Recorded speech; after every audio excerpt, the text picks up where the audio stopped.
Le Royaume-Uni prévoit très prochainement d'interdire les euphorisants légaux, mais nous avons vu qu'en République d'Irlande, cette mesure n'a pas dissuadé les consommateurs. Donc quel est l'intérêt d'une interdiction au final? Eh bien, je crois que la plupart du temps, quand des pays mettent en place une législation de ce type, comme l'Irlande et la Pologne avant elle, le principal objectif, c'est de se débarrasser des nouvelles substances psychoactives. Dans ce cas précis, nous parlons d'interdire la vente libre des produits de synthèse légaux, de les retirer des magasins et des plateformes de vente en ligne. Donc, les gens ne peuvent plus simplement se rendre dans un magasin pour acheter des substances psychoactives. Donc vous dites qu'une interdiction a au moins forcé ces magasins, ces head shops à fermer. Ça ne les a pas nécessairement fait fermer, mais ça les a certainement obligés à retirer ces produits de leurs rayons. Ce qui peut avoir un impact important quand on veut réduire les dégâts qu'ils causent. Vous avez dit que cela n'avait pas dissuadé les consommateurs dans le modèle irlandais, mais on ne dispose pas d'évaluation formelle de la législation de ce pays établissant quelles en sont les conséquences.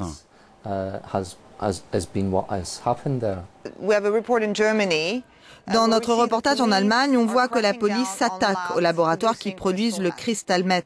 Mais comment lutter contre la vente sur Internet quand on sait à quel point c'est facile d'y acheter des euphorisants légaux, par exemple? Comment arrêter ça? C'est une bataille perdue d'avance, non?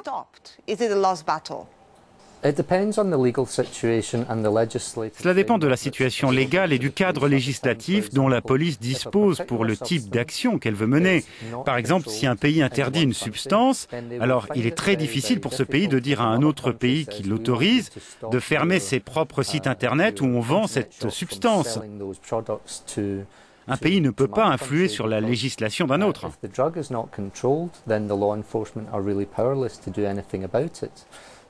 Maintenant, au niveau européen, on a ce qu'on appelle le système d'alerte précoce sur les nouvelles substances psychoactives.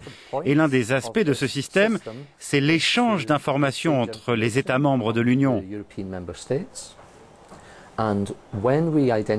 Et quand on identifie des substances qui sont particulièrement dangereuses pour la santé, on peut prendre des mesures pour évaluer les risques et cela peut mener à des contrôles plus vastes à l'échelle européenne sur cette substance-là. Cela peut permettre aux autorités d'échanger des données et de lancer des initiatives communes. Même sur Internet? Oui, les autorités peuvent agir sur les sites de vente en ligne. Et on a beaucoup d'exemples d'efforts internationaux où ça a fonctionné.